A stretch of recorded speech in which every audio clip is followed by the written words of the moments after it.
আসসালামু আলাইকুম। আজকে আপনাদের সাথে একটি সতর্কতামূলক পোস্ট শেয়ার করতেছি। যারা এখন আম খাচ্ছেন তাদের জন্য এই জিনিসটা জানা খুবই জরুরি।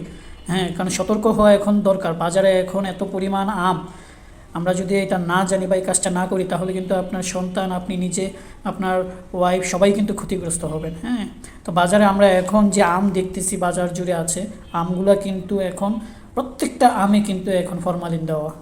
হ্যাঁ, তো বাজার থেকে কিনে আনার পরে আপনারা অবশ্যই আমটা সাথে সাথে খাবেন না।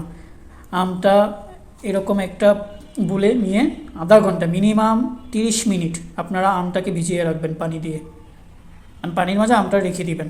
তাহলে কি হবে, ওই যে ফরমালিনটা দেওয়া থাকে সেটা সরে যায় আম থেকে। হ্যাঁ, এই আম আমরা উপকারের জন্য খাই, কিন্তু আমরা যদি প্রসেস করে না খাই, হ্যাঁ, এই ফরমালিন, এই বিষ নিয়ে যদি আমরা খাই তাহলে কিন্তু আমাদের বরঞ্চ আরও ক্ষতি হবে। আপনার সন্তান, আপনার ছেলে মেয়ে যাদেরকে খাওয়াচ্ছেন উপকারের জন্য, দেখা গেছে সেটা না হয়ে আরও অপকার হয়ে যাচ্ছে। সেজন্য সবাই আম এনে বাজার থেকে সাথে সাথে খাবেন না। আমটাকে আধা ঘন্টা পানিতে এভাবে রেখে দিবেন, তারপর আমটা কেটে খাবেন। ধন্যবাদ সবাইকে। আরও এরকম পোস্ট আপনারা যদি পেতে চান তাহলে চ্যানেলটি সাবস্ক্রাইব করে রাখুন। আসসালামু আলাইকুম।